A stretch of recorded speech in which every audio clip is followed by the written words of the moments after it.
Pagdating po sa usaping cryptocurrency, isa po sa mga laging inaabangan ay ang galaw ng presyo ni XRP. May mga eksperto na nagsasabing walang dahilan para hindi tumaas ang presyo nito ngayong taong 2025. Pero ang tanong, totoo ba talaga ito? Ano po ang mga dahilan kung bakit inaasahan ang pagtaas ng presyo ng XRP? At higit po sa lahat ay paano po ito makakaapekto sa atin bilang mga traders at investors ni XRP. Kaya ayan po ang siyang ating pag-uusapan sa video na ito. Pero bago pa tayo magpatuloy ay pakibasa na lamang po ang disclaimer dito sa ibaba ng ating screen. Ayan, ano nga ba ang kasalukuyang performance ni XRP sa ngayon? Sa kabila ng maraming positibong balita tungkol kay XRP, hindi pa rin ito nagpapakita ng matinding paggalaw sa presyo. Sa kasalukuyan, si XRP po ay naglalaro sa presyong $2.40. Bumaba po siya ng 4% sa loob lamang ng isang araw. Para sa mga bumili nito sa nakalipas na 2 buwan, malamang na ramdam ang halos 25% na pagkalugi. Pero kung titingnan natin ang performance nito mula simula ng taong 2025, hindi naman ito ganun kasama. Sa katunayan, ito pa nga ang isa sa mga pinakamahusay na nag-perform sa mga top crypto assets. Habang bumaba po ng 10% si Bitcoin at 40% naman si Ethereum sa kanilang year-to-date, sa XRP naman ay may 15% pa ring pagtaas. Kaya ngayon ay may mga nagsasabing tapos na ang bull market at hindi natataas pa ang presyo ni XRP. Pero ayon po sa isang eksperto, mali ang paniniwalang ito. Ayan, ulitin ko lamang po. Ayon po sa isang eksperto ay mali daw ang paniniwalang ito. Ibig pong sabihin na hindi pa natatapos ang bull market. Ayan, ngayon ay bakit nga ba sinabi ng eksperto na walang dahilan para hindi tumaas ang presyo ni XRP? Yan, ayon po kay Ginoong Eduardo Farina, siya po ang Head of Social Adoption ng XRP Healthcare. Sigurado siyang tataas ang presyo ng XRP ngayong taon. Pero bakit? Ano ang mga dahilan sa likod ng kanyang pakayag na ito? Kaya ayan, meron po tayong ilang mga pangunahing dahilan kung bakit maaring makita natin ang mas mataas na pagtaas ng presyo ng XRP mismo ngayong taong 2025.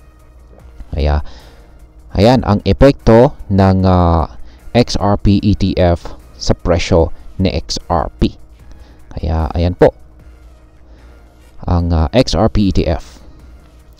Isa sa mga pinakamalaking posibleng dahilan ng pagtaas ng presyo ni XRP ay ang pag-approve ng XRP Exchange Traded Funds or ETF.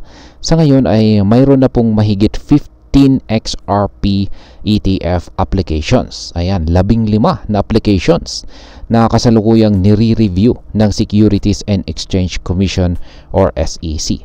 Kapag ito po ay naaprubahan, mas madaling makakapag-invest ang mga institutional investors at ang mas malawak na publiko sa XRP. Katulad po ng nangyari kay Bitcoin nitong nakalipas na taong 2024. Kapag dumami po ang gustong bumili ng XRP dahil sa ETF, tataas ang kanyang demand. At kapag mataas po ang demand, natural po na tataas din ang kanyang presyo. Ayan. Sunod sa XRP ETF ay ang stablecoin naman. Ang stablecoin regulation kay XRP. Ayan. Bagamat hindi stablecoin po ang XRP, maaring makinabang ito sa mga bagong stablecoin regulations na ipapatupad sa US. Ayon po sa XRP researcher na si Smoke, ayan, maaring makatulong ang stablecoin regulation sa pagtaas ng adoption at saka value ng XRP sa pamamagitan po ng RLUSD ng Ripple. Ito po yung kanilang bagong stablecoin. Yan, bagong stablecoin ng Ripple. Dahil ang RLUSD transactions ay gumagamit po ng XRP bilang transaction fee, mas maraming transaction, mas mataas ang demand para kay XRP. Ayan, kung mas maraming transaction, tataas ang demand para kay XRP. At alam naman natin na kapag tumaas ang demand ay mas mataas din or tataas din ang presyo. Ang isa pang posibilidad pa nga ay ang maging standard payment option ang RLUSD na siyang magpapalakas palalo sa ecosystem ni XRP. Ayan. Ngayon ay meron ding papel ang US government sa pagtaas ni XRP. Ayan. Ang isa pang magandang balita para kay XRP ay ang posibleng pagsuporta mula sa gobyerno ng US. Ayon po sa mga ulat, sinabi po ni US President Donald Trump na bibigyan niya po ng priority or prioridad ng kanyang administrasyon ang mga US-based crypto firms tulad ni Ripple. Ayan. Kapag nangyari ito, magiging mas madali para kay Ripple na makakuha ng regulatory clarity na isa pong malaking bagay para sa mas mataas na adoption ng XRP sa institutional level. At tulad po ng sinabi ni Ginoong Farina, kapag pumasok po ang malalaking institutional investors, posibleng makita po natin ang isang institutional FOMO or takot na mahuli sa pagpasok or pag-invest kay XRP. Ayan. At ayan po ang aktual na tweet ni Ginoong Eduardo Farina. Ayan. Ngayon ay ano naman ang supply shock at paano po ito makakaapekto kay XRP. Ayan. Bukod po sa institutional FOMO, ang isa pang maaring magpataas sa presyo ng XRP ay ang tinatawag po na supply shock. Yan. Sa mga hindi nakakaalam ay syempre ang tanong natin dyan ay ano nga ba yung supply shock na yan? Yan. Kapag ang demand para kay XRP ay patuloy po na tumataas ngunit ang supply ay bumababa, magkakaroon po yan ng tinatawag na supply shortage. Dahil ang transaction fees sa XRP network ay nabuburn o nasusunog, yan, or nababawasan po ang supply, mas maraming gumagamit po ng XRP, mas mababawasan ang available supply nito sa market. At ano ang magiging epekto?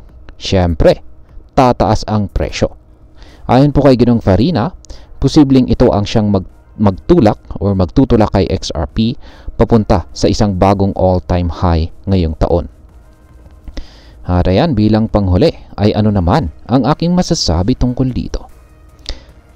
Kung ikaw po ay isang Pinoy crypto trader at investor na interesado kay XRP, ang mga nangyaring ito ay napaka-importante para sa ating desisyon or sa pag-i-invest kay XRP.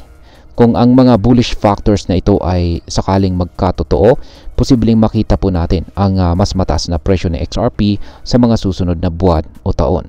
Ngunit tandaan po natin, kahit na may mga positibong indikasyon, ang crypto market ay napaka-volatile pa rin. Lagi po tayong mag-research bago po tayo mag-invest at huwag po tayong maglagay ng pera na hindi natin kayang mawala.